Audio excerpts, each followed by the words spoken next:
Assalamualaikum warahmatullahi wabarakatuh. Kembali lagi kita pada perkuliahan hari ini, yang mana kita akan membahas mengenai cara memasuki pasar luar negeri atau aktivitas-aktivitas apa yang dapat kita lakukan untuk memasuki pasar luar negeri. Yang pertama, untuk memasuki pasar luar negeri, kita bisa melakukan kegiatan ekspor atau mengekspor. Banyak perusahaan memulai keterlibatannya dalam bisnis di luar negeri dengan melakukan ekspor, yaitu menjual beberapa produksi reguler mereka di luar negeri. Metode ini memerlukan sedikit investasi dan relatif bebas risiko. Mengekspor merupakan area yang paling bagus untuk memulai rasa berbisnis internasional tanpa mengakibatkan suatu sumber daya manusia atau keuangan dalam jumlah besar. Apabila manajemen memutuskan untuk mengekspor, ia harus memilih antara mengekspor secara langsung atau tidak langsung. Mengekspor memiliki beberapa jumlah keuntungan, terutama menghindari biaya pengaturan manufaktur di pasar luar negeri. Tapi strategi ini juga memiliki kerugian biaya transportasi dan hambatan perdagangan internasional yang lebih tinggi. Untuk mengatasinya, perusahaan dapat menjalankan aliansi strategis untuk membentuk asosiasi dengan anak perusahaan pemasaran di negara tuan rumah. Di dalam kita melakukan ekspor, kita dapat melakukan ekspor secara langsung dan secara tidak langsung. Mengekspor tidak langsung yaitu mengekspor barang dan jasa melalui berbagai jenis eksportir yang berbasis di dalam negeri. Mengekspor tidak langsung lebih sederhana daripada mengekspor langsung, karena mengekspor langsung memerlukan baik keahlian khusus maupun penanaman uang tunai yang besar. Para eksportir yang berbasis di negara asal mereka akan melakukan pekerjaan tersebut. Manajemen semata-mata mengikuti instruksi dari eksportir.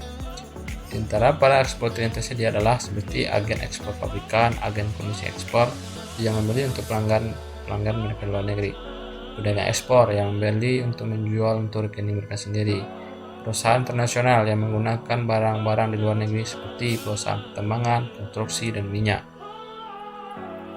Kan tetapi, para eksportir tidak langsung menghadapi konsekuensinya seperti akan membayar komisi untuk 3 jenis seperti yang terutama. Bisnis luar negeri berupa apabila eksportir memutuskan untuk mengubah sumber pasokan mereka, perusahaan peroleh sedikit pengalaman dari transaksi-transaksi tersebut. Itulah sebabnya mengapa manajemen yang memulai dengan area ini pada umumnya berubah kepada cara mengekspor langsung. Mengekspor langsung, untuk terlibat dalam kegiatan mengekspor langsung, manajemen harus menugaskan kepada seorang dalam perusahaan satu pekerjaan untuk menangani ekspor. Contoh yang paling sederhana adalah memberikan kepada seseorang, biasanya manajemen penjualan, tanggung jawab atas pengembangan bisnis ekspor. Para karyawan domestik dapat menangani penagihan, kredit, dan pengiriman pada mulanya. Dan apabila usaha sudah berkembang, suatu bagian ekspor terpisah bisa dibentuk. Sebuah perusahaan yang telah mengekspor ke importer-importer perdagangan besar di kawasan tersebut dan melayani mereka dengan baik adalah baik oleh personel kantor pusat maupun program penjualan yang berbasis di luar negeri. Seringkali menemukan bahwa penjualan telah berkembang sampai ke titik yang akan mendukung organisasi pemasaran yang lengkap.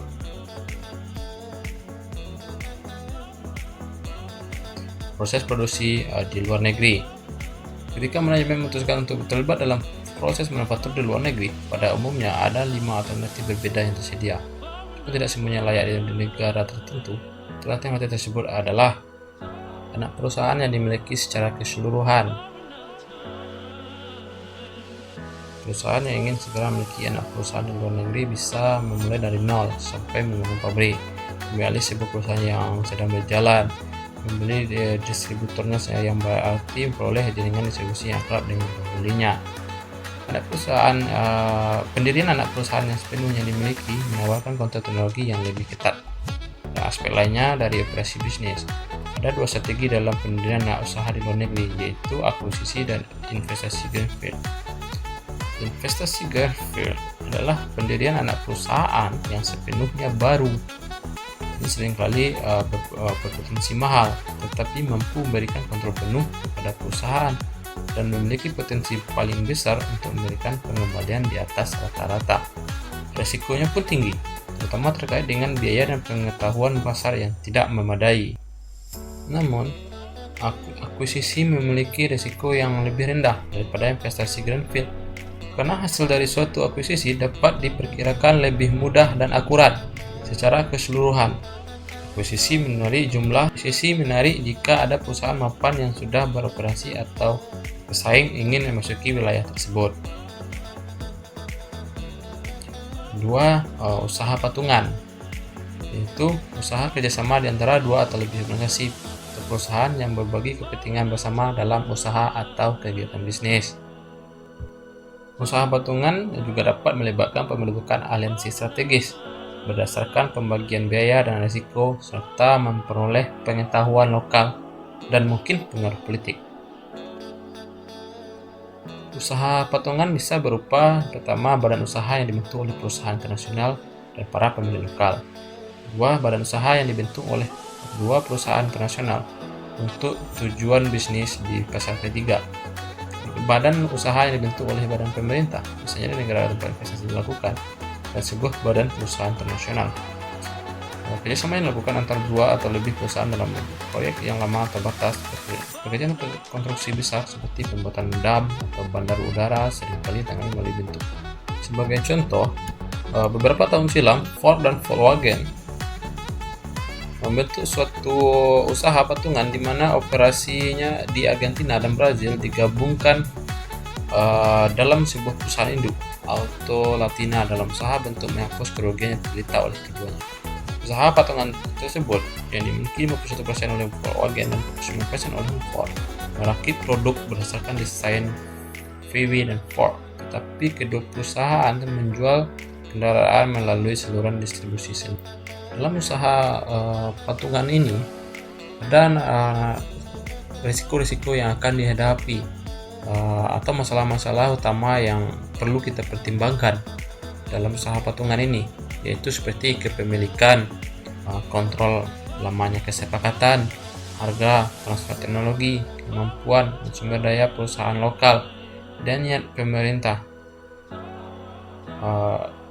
Dalam usaha patungan ini banyak kerugian-kerugiannya, seperti terjadinya bentrokan budaya, terjadinya konflik atas investasi baru, ketidakpercayaan terhadap pengetahuan hak pemilik, terjadinya ambiguitas kinerja, yaitu cara membagi risiko dan imbalan, kurangnya dukungan perusahaan induk. Cara memasuki pasar luar negeri yang ketiga adalah pemberian lisensi atau licensing, yaitu perjanjian kontraktual di mana sebuah perusahaan memberikan akses kepada hak paten, rahasia dagang atau teknologinya kepada perusahaan lain dengan mendapatkan bayaran. Di masa lalu, pemberian lisensi bukan merupakan sumber pendapatan utama dari perusahaan-perusahaan internasional. Namun, hal tersebut mengalami perubahan sejak tahun 1998. Di dalam licensing ini ada keuntungannya, yang mana yang pertama yaitu cepat berkembang tanpa banyak risiko dan investasi modalnya sangat besar. Kedua, membuka jalan untuk investasi masa depan di pasar. Tiga, mendapatkan kepenghasilan tambahan untuk pengetahuan teknis dan layanan. Mendapatkan pasar baru yang tidak dapat diakses dengan mengekspor dari fasilitas yang ada. Risiko politik diminimalkan karena memegang lisensi biasanya 100% dimiliki secara lokal. Sangat menarik bagi perusahaan yang baru dalam bisnis nasional. Namun, di samping keuntungan-keuntungan dalam lisensi, ada juga kelemahannya, yaitu seperti kehilangan kendali atas pembuatan lisensi, operasi serta praktik pemasaran yang menyebabkan hilangnya kualitas. Penghasilan lebih rendah daripada model entry lainnya. Risiko memiliki merek dagang dan reputasi dapat hancur oleh mitra yang tidak kompeten. Mitra asing juga dapat menjadi pesaing dengan menjual produksinya di tempat-tempat di mana perusahaan induk sudah berada. Waralaba. Waralaba adalah suatu sistem di mana pemegang izin waralaba membayar biaya dan royalti kepada perusahaan induk atau pemilik waralaba dengan imbalan hak untuk diidentifikasi dengan merek dagangnya untuk menjual produk atau layanannya dan menggunakan format dan sistem bisnisnya. Waralaba ini hampir mirip dengan licensing, tetapi perjanjian waralaba cenderung lebih lama. Selain itu, pemilik waralaba menambahkan paket hak dan sumber daya yang lebih luas yang biasanya mencakup seperti peralatan, sistem manajerial, manual operasi, pelatihan awal, persetujuan lokasi, dan semua dukungan diperlukan bagi pemegang izin waralaba untuk menjalankan bisnisnya dengan cara yang sama dilakukan oleh pemilik waralaba. Pada tahun-tahun terakhir, perusahaan-perusahaan Amerika telah pergi ke luar negeri dengan sejenis lisensi baru, yaitu waralaba atau processing. Waralaba mengizinkan penerima perjanjian untuk menjual produk-produk atau jasa-jasa menggunakan merek yang telah dipublikasikan secara luas dan secara seperangkat prosedur yang telah terbukti baik dengan strategi pemasaran yang telah dikembangkan dan dikendalikan dengan seksama. Contoh seperti McDonald dengan lebih dari 16.000 restoran seluruh dunia, Kentucky Fried Chicken, KFC, Test Freeze, Coca-Cola, Canada Dry pemeliharaan rumah, Service Master, dan produk-produk kendaraan bermotor.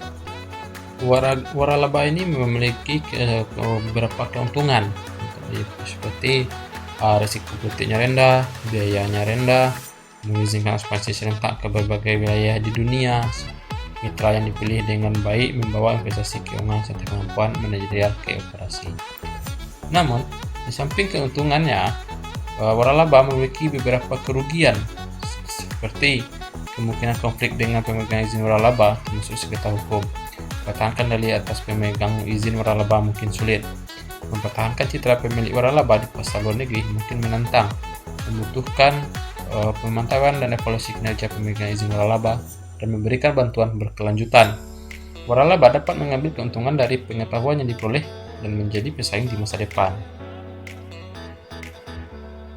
Cara yang kelima untuk memasuki pasar luar negeri yaitu adalah manufaktur kontrak, yaitu perjanjian di mana sebuah perusahaan mengadakan kontrak dengan perusahaan lain untuk memproduksi produk-produk sesuai dengan spesifikasi, tapi menerima tanggung jawab pemasaran. Perusahaan-perusahaan internasional menggunakan manufaktur kontrak atau kontrak manufacturing dalam dua cara. Salah satunya adalah sebagai alat memasuki pasar luar negeri tanpa menanamkan modal dalam fasilitas pabrik.